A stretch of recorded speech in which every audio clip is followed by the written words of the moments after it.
Good morning students. नमस्कार प्यारे बच्चों, how are you? Welcome back to my channel Munjal's physics classes. Today we will discuss most important topic of thermodynamics, that is Carnot heat engine. And before discussing Carnot heat engine or Carnot cycle, we will discuss heat engine. अगर exam में 2 marks का question बनता है तो you will simply write heat engine. If Carnot heat engine is given तो ये minimum 5 marks का question बनेगा। First is what do you mean by heat engine? Heat engine is a device which convert heat energy into mechanical energy. Heat engine is a device which convert heat energy into mechanical energy. There are 3 different parts of heat engine. Next is parts of heat engine. First part is source.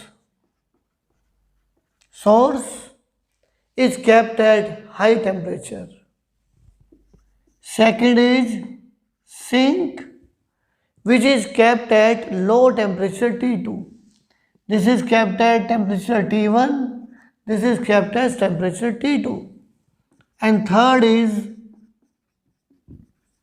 working substance. Any ideal gas enclosed in a cylinder fitted with piston act as working substance. There are 3 main parts. First is called source, which is at high temperature. Second is called sink, which is kept at low temperature. And third one is the working substance. Any ideal gas enclosed in a cylinder fitted with piston acts as working substance. Suppose this is the source. It is kept at temperature T1. Working substance absorb heat Q1 from the source. Working substance absorb Q1 heat from the source. Or you can say source gives heat Q1 to working substance. W is the work done. Work done जो है that is W. And Q2 is the heat rejected to sink kept at low temperature. Q2 is the heat rejected to sink kept at low temperature. तो Q1 heat given a substance, working substance will absorb heat Q1. Some heat is used in doing work done and remaining heat is rejected to sink. So you can write Q1 minus Q2 change in heat is equal to work done. Q1 heat absorb की, Q2 reject की, तो जो Q1 minus Q2 heat है that is equivalent to work done. तो Q1 minus Q2 is equal to work done. This is the first concept. Second concept, by first law of thermodynamics, dq is equal to du plus dw. And heat engine is a cyclic process. Heat engine is a cyclic process. Hence, change in internal energy will be 0. In cyclic process, change in internal energy means du will be 0. Then dq will become equal to 0 plus dw. And dq क्या हो गया? Q1 minus Q2, this is equal to work done. तो work done आ गया Q1 minus Q2. Either you can use the concept of cyclic process or from the diagram we can also write Q1 heat जो absorb भी working substance ने की, it will consume in 2 ways. Some part of heat is consumed in work done and remaining part will be rejected to sink. Now next point is efficiency of heat engine. Main thing is how can you calculate the efficiency of heat engine? efficiency of heat engine. Eta is equal to W by Q1, work done per cycle upon energy absorb पर cycle. W क्या चीज़ है? Work done per cycle, और Q1 है heat absorb पर cycle. Net work done upon heat absorb. Efficiency होता है output upon input. Output क्या है? Work done. इनपुट क्या है? Energy supplied. तो W by Q1. Net work done per cycle upon heat supply to working substance. Q1 minus Q2 by Q1 and eta is equal to 1 minus Q2 by Q1. This is the efficiency of heat engine. Eta is equal to 1 minus Q2 by Q1. If Q2 is equal to 0 means no heat is rejected to sink. अगर sink में कोई heat reject ही ना हो then eta is equal to 100%, which is not possible. ईटा की value 1 आ जाएगी 100%. ईटा की value क्या होगी? 1, यानी कि 100 पर मैंने डिवाइडेड बाई सेंट मैंने 100, तो 1 नहीं हो गया.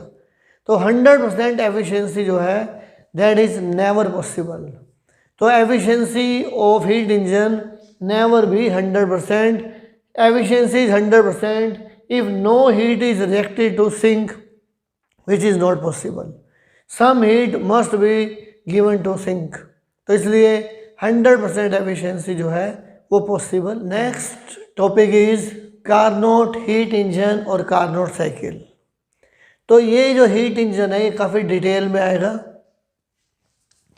Very first is heat engine is a device which convert mechanical energy into electrical energy.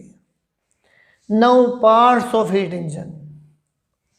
सबसे पहले आता है source. Very first term is source. Source is kept at high temperature and it has infinite thermal capacity. Here I am using one more time, infinite thermal capacity and kept at temperature T1. Infinite thermal capacity का मतलब है if any amount of heat is taken from source will not change its temperature. Suppose आपके पास sea है, समुद्र है. Any amount of water given to sea or any amount of water taken from the sea will not change its level. जो water level है वो कभी change नहीं होगा. It has infinite thermal capacity. तो मतलब ये हुआ कि source से जितनी heat मर्जी ले लो इसका temperature हमेशा T1 ही रहेगा.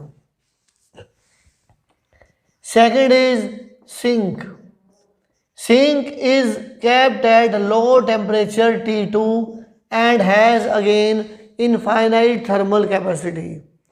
Infinite thermal capacity of sink means if any amount of heat is given to sink will not change its temperature.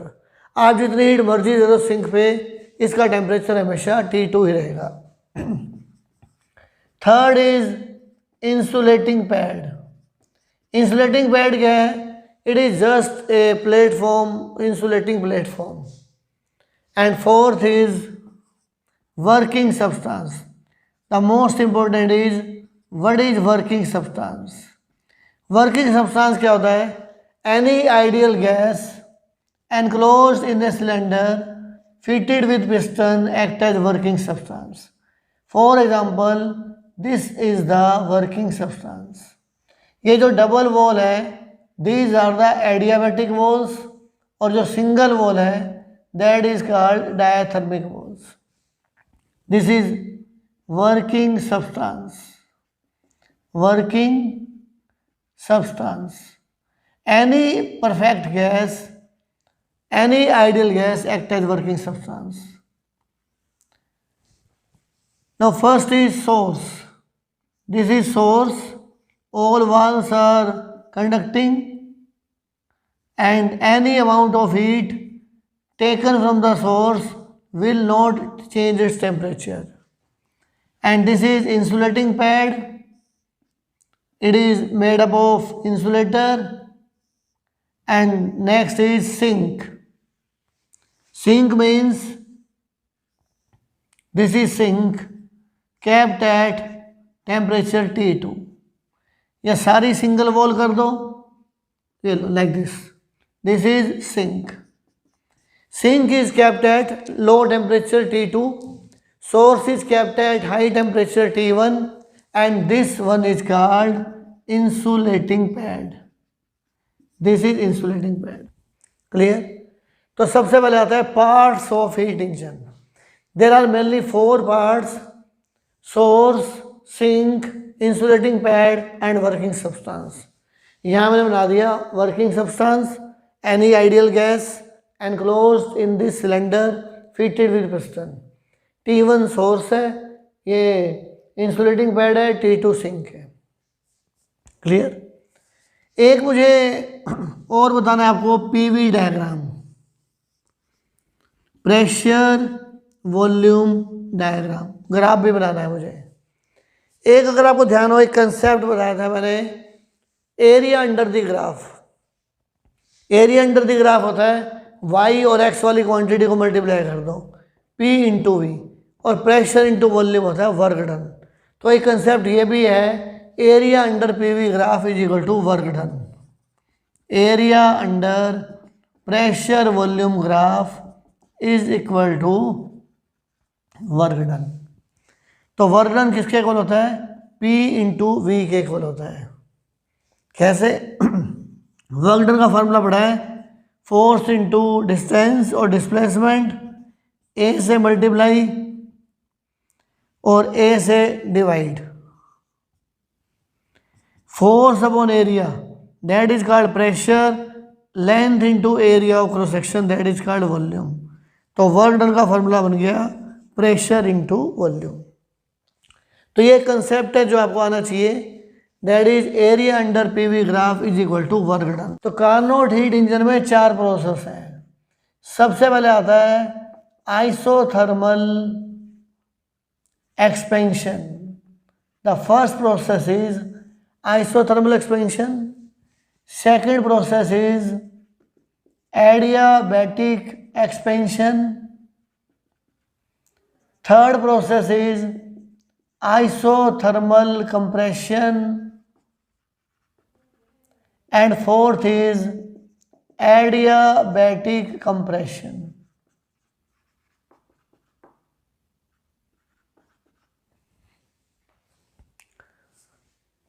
In this article we have to discuss the 4 process one by one. तो सबसे पहला था isothermal expansion. Place initially, suppose यहाँ मैंने pressure रखा, initially pressure है P1, volume है V1 और टेम्परेचर है इसका सपोज T1.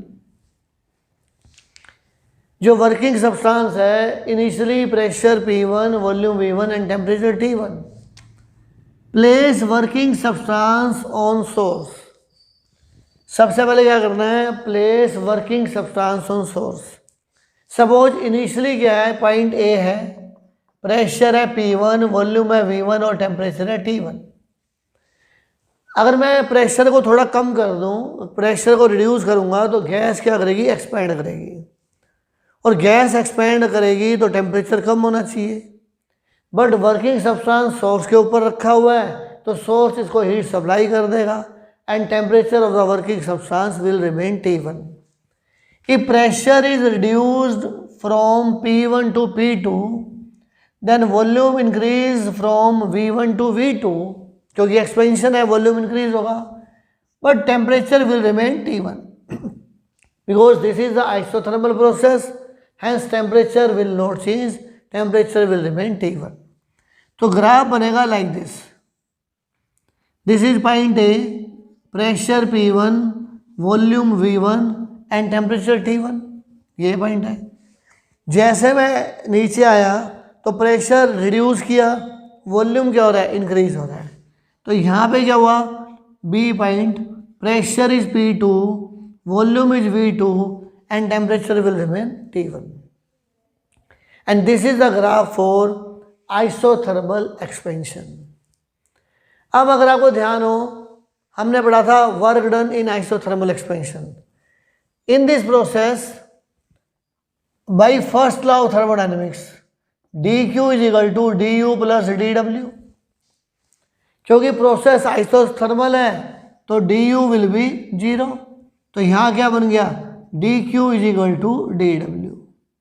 मतलब जो हीट इसने एब्जॉर्ब की वो सारी की सारी वर्क डन में कन्वर्ट हो गई। तो Q1 का मतलब क्या है, Q1 is the heat absorbed by working substance, heat absorbed by working substance और हीट गिवन बाय सोर्स, एक ही बात है।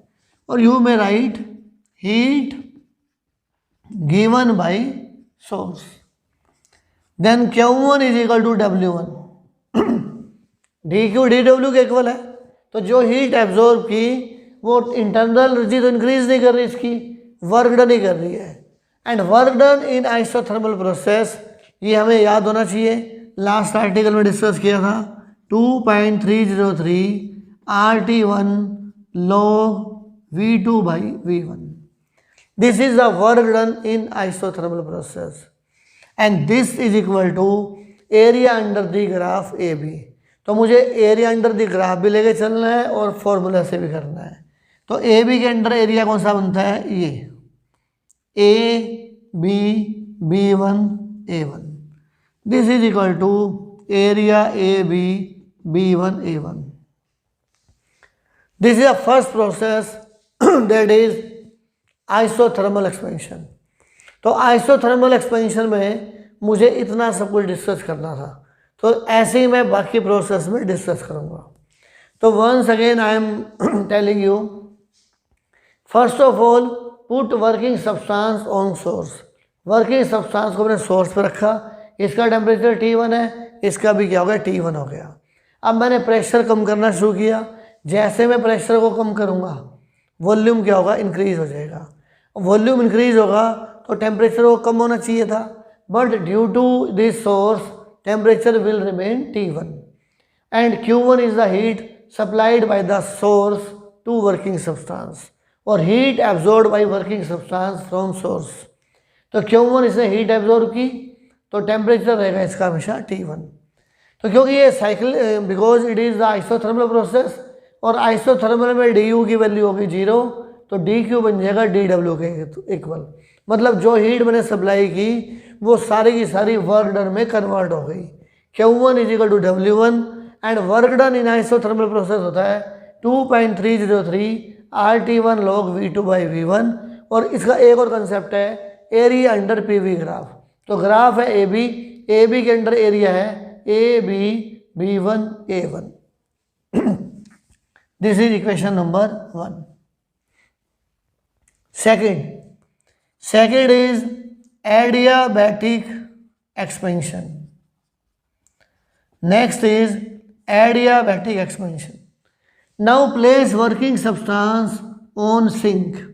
अब मैंने वर्किंग सब्सटेंस को सिंक पे रख दिया सोर्स से उठा के। जब मैं वर्किंग सब्सटेंस को सिंक पे रखूँगा तो ये चारों तरफ से क्या हो गया, इंसुलेटिंग वॉल से कवर्ड है। तो this process will become adiabatic process. अब एडियाबैटिक प्रोसेस में क्या होगा, मैंने प्रेशर को फर्दर कम कर दिया। जैसे मैं प्रेशर कम करूँगा पिस्टन एक्सपेंड होगा तो टेम्परेचर फॉल होगा। तो in adiabatic process this is point C, pressure reduce from P2 to P3, volume हो गया V2 to V3 and temperature will decrease from T1 to T2। This is C process. तो यहाँ B पे क्या है, pressure P2, volume V2 and temperature T1। जैसे मैंने pressure को रिड्यूस किया P2 से P3, प्रेशर कम कर दिया तो वॉल्यूम इंक्रीज हो गया V2 टू V3 और टेम्परेचर फॉल होगा T1 to T2 and this is the adiabatic process. In adiabatic process कोई हीट का एक्सचेंज नहीं होगा तो टेम्परेचर फॉल होगा and work done during adiabatic process W2 that is R upon gamma -1 T1 - T2। This is the work done in adiabatic process. R upon gamma minus 1 into T1 minus T2. And this is equal to area under the graph BC. So this is C1. Area BC C1 B1. Area under the graph ये हो गया work done second concept. This is equation number 2. तो second process में क्या है, working substance को मैंने रखा इंसुलेटिंग पैड पे, और जैसे मैं इसको इंसुलेटिंग पैड पे रखूंगा प्रोसेस बन जाएगा एडियाबैटिक. और in adiabatic process if you reduce the pressure from P2 to P3 then volume increases from V2 to V3 and temperature decreases from T1 to T2. And this is the formula for work done R upon gamma minus 1 initial temperature minus final temperature T1 minus T2, and this is equal to area under the graph BC, that is BC C1 B1.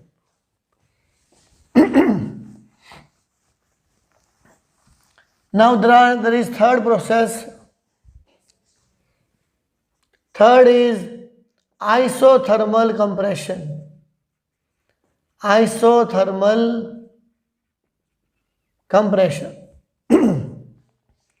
Now place working substance on insulating from insulating pad to sink. अब insulating pad से उठाओ और working substance को sink पे रख दो. जब मैं वर्किंग सब्सटेंस को सिंक पे रखूँगा तो ये प्रोसेस हो जाएगा आइसोथर्मल. अब मैंने क्या करना है, क्योंकि ये प्रोसेस है isothermal compression, now I will increase the pressure. अब मैं प्रेशर बढ़ाऊंगा तो वॉल्यूम कम होगा. जब मैं वॉल्यूम डिक्रीज कर रहा हूँ, कंप्रेशन है, तो टेम्परेचर बढ़ना चाहिए. But excess of heat is rejected to sink. Sink को मैं एक्सेस ऑफ हीट दे दूंगा और टेम्परेचर हमेशा क्या रहेगा इसका T2, क्योंकि इसको सिंक पे रखा है वर्किंग सब्सटेंस को, तो टेम्परेचर T2 ही रहेगा. Any amount of heat is given to sink will not change the temperature. Temperature will remain T2. The graph will be like this. This is point D. C point P3 V3 T2. Now increase the pressure from P3 to P4. Pressure को मैंने increase कर दिया. जब मैं pressure increase करूंगा तो volume कम होगा. देख लो वॉल्यूम आ रहा है वापस लेफ्ट साइड पे, तो volume decreases V4 but temperature will remain T2. There is no change in temperature because this is the isothermal process. अब इसमें क्या होगा, same dq is equal to du plus dw. तो du क्या होगा 0 इन isothermal process, तो dq is equal to dw. मतलब जो वर्क डन है that is equivalent to Q2 heat rejected to sink. तो Q2 is the heat rejected to sink and that is equal to W3 work done. किसके equivalent है, work done के equivalent है. तो W3 की value क्या बन जाएगी, Q2 is equal to W3 2.303 RT2 log V2 क्या था फाइनल टेम्परेचर, यहाँ फाइनल टेम्परेचर क्या है V4 upon V3, and this is equal to area under the graph CD, और CD के अंडर क्या है CC1, area CC1 and D1D. This is the area under the graph and this is equation number 3. इसमें एक minus sign हो रहेगा.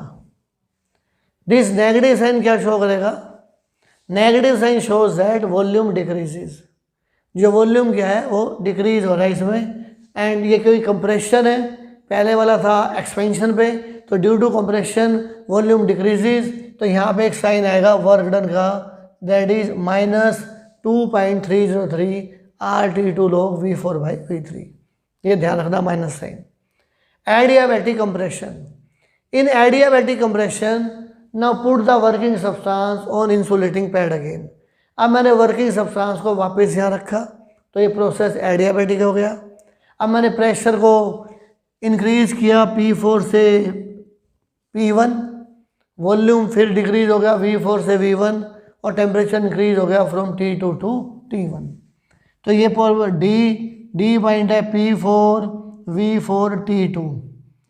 मैंने pressure को इंक्रीज कर दिया अप टू P1, वॉल्यूम क्या हो गया कम हो गया वापस हो गया V1 और टेम्परेचर इंक्रीज हो गया वापस हो गया T1।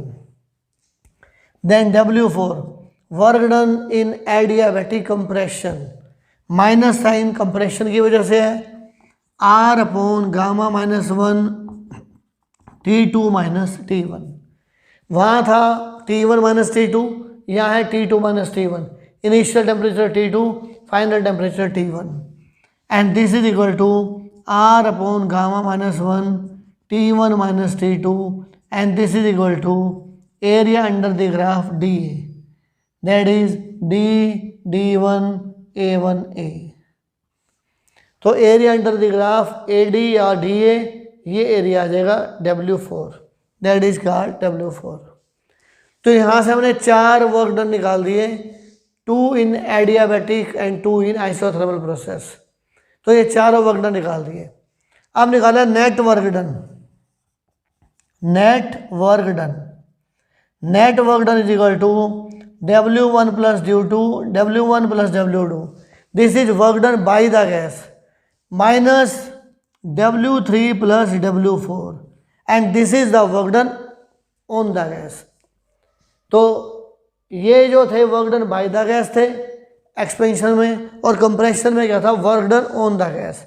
तो W1 plus W2 minus W3 minus W4। अगर मैं ब्रैकेट ओपन करूंगा तो दोनों क्या हो जाएंगे नेगेटिव हो जाएंगे। अब now put the values and get the answer. तो पहले मैं निकाल रहा हूँ इसके अकॉर्डिंग। तो W will become W1 plus W2 minus W3 minus W4 and this is equal to area की टर्म्स में निकालना है। कैसे? W1 है area under the graph AB के अंडर एरिया ले लो। ये AB के अंडर एरिया ले लिया मैंने, area under the graph AB। ये जो AB पोर्शन है इसके अंडर एरिया हो गया W1। फिर करना प्लस W2 है area under the graph BC। तो BC के अंडर ये एरिया हो गया, ये एरिया अंडर द ग्राफ आ गया BC। माइनस W3, माइनस का मतलब मुझे सब्ट्रैक्ट करना है area under the graph CD। ये C और D, CD के अंडर जो एरिया है उसको मैं माइनस कर रहा हूँ। ये मैंने एरिया रब कर दिया, area under the graph CD like this. ये देखो ये CD के अंडर मैंने रब कर दिया एरिया। फिर आता है माइनस W4 है area under the graph DA। अब DA के अंडर वाला एरिया भी क्या कर दूँ मैं माइनस कर दूँ, तो बच गया ये ABCD and this is equal to area ABCD area of Carnot cycle. ये ABCD जो है this is the Carnot cycle, इसका जो एरिया होगा that is called net work done. तो net work done is the area of Carnot cycle, first point. Second, W4 की value है R upon gamma -1 T-1। Same value थी W2 की, W2 और W4 same है, तो W2 और W4 cancel कर दिया। तो नेट वर्क डन बन जाएगा मेरे पास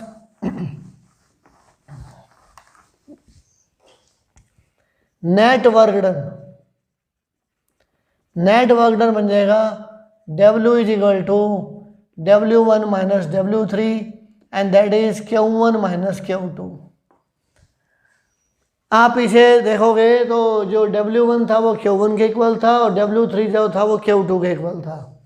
तो नेट वर्क डन आ गया W1 minus W3 is equal to Q1 minus Q2। अब आता है efficiency of heat engine. Next point is efficiency.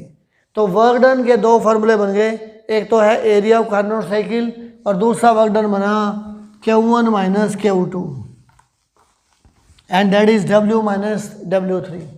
Efficiency होता है output upon input, work net work done per cycle upon heat absorbed by working substance per cycle, W by Q1, that is Q1 minus Q2 upon Q1, that is 1 minus Q2 by Q1. This is the efficiency of heat engine. अब value put कर दूँ 1 minus Q2 की value अगर आपको ध्यान है ये थी 2.303 RT2 log V4 by V3, इसमें माइनस साइन भी था साथ में, ये था minus 2.303 RT2 log V4 by V3, 2.303 RT1 log V2 by V1. अब एक कॉन्सेप्ट और आता है log of m power -1 minus log m. अगर मैं माइनस को अंदर ले जाऊंगा तो V4 by V3 क्या होगा, चेंज हो जाएगा. तो ईटा क्या बन जाएगा, eta will become 1 minus 2.303 RT2 log V3 by V4 upon 2.303 RT1 log V2 by V1, और ये कैंसिल. तो ईटा की वैल्यू क्या बनेगी यहाँ से, eta will become 1 minus T2 by T1 log V3 by V4 upon log V2 by V1. This is the efficiency of heat engine. तो ये ईटा का फॉर्मूला आ गया. अब मुझे क्या करना है, V3 by V4 को V2 by V1 के इक्वल प्रूव करना है. ये कैंसिल हो जाएगा, कैंसिल होते ही आंसर आ जाएगा 1 माइनस T2 by T1. तो ये इक्वल कैसे प्रूव करना है वो देख लो आप. तो ये आ गया मेरे पास फॉर्मूला फॉर एफिशिएंसी. तो ये W1 minus W2 1 minus Q2 by Q1, ये Q2 की वैल्यू है, ये Q1 की वैल्यू है. माइनस अंदर ले जाऊंगा तो मैं प्लेस चेंज करना पड़ेगा इस फॉर्मूले से, और ये आंसर आ गया. अब मुझे क्या करना है, प्रूव करना है, ये दोनों इक्वल प्रूव करने हैं किसी भी हालत में. वो प्रूव करने का मेथड क्या है, सबसे पहला जो A टू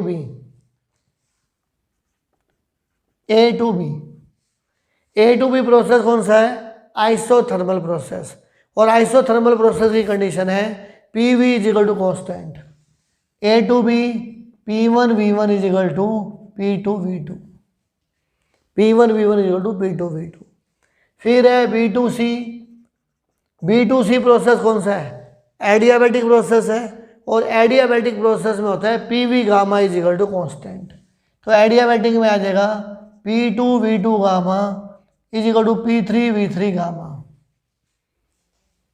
फिर आ जाओ C2D क्या है, अगेन आइसोथर्मल प्रोसेस, और आइसोथर्मल में PV कॉन्स्टेंट होता है. तो क्या बनेगा आइसोथर्मल में, P3 V3 is equal to P4 V4 P3 V3 is equal to P4 V4. फिर D2 कौन सा प्रोसेस है, again adiabatic process. Adiabatic process में क्या होगा, PV gamma constant, P4 V4 gamma, P1 V1 gamma, PV gamma constant. तो ये process कौन सा था, आइसोथर्मल. ये मेरे पास था एडियाबैटिक. ये फिर कौन सा हो गया, आइसोथर्मल. और ये भी कौन सा प्रोसेस है, एडियाबैटिक. तो ये एडियाबैटिक और आइसोथर्मल प्रोसेस की मैंने कंडीशंस लगा दी. अब मैं कर रहा हूँ multiplying each term, P1 P2 P3 P4 V1 V2 gamma V3 V4 gamma, P2 P3 P4 P1 V2 V3 gamma V4 V1 gamma. ये कैंसिल. अब 1 अलग कर दो, 2 अलग कर दो. V2 gamma V4 gamma upon V2 V4, यहाँ क्या आ जाएगा V3 gamma V1 gamma V3 V1. अब एक गामा कम कर दो, V2 गामा -1 V2 गामा -1, फिर V4 gamma -1 is equal to V3 gamma -1 and V1 gamma -1. तो पावर भी सबकी कैंसिल, तो क्या बन जाएगा V2 V4 is equal to V3 V1। तो यहां से रिजल्ट क्या निकला, V2 बाई V1, यहां से निकाल दिया मैंने V2 by V1 is equal to V3 by V4। V2 by V1 is equal to V3 by V4, ये आ गया आंसर। तो देखो V2 by V1 is equal to V3 by V4, तो ये कैंसिल, तो ईटा का बन जाएगा 1 minus T2 by T1 and this is the efficiency of heat engine.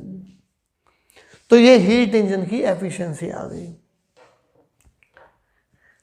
तो this is a very big article, बहुत टाइम लगेगा आपको समझने में, इसको 2 बार 3 बार थोड़ा थोड़ा करके देखना पड़ेगा। तो revise this lecture again and again. If you are facing any problem then you can call me और message me. God bless you all. Thank you.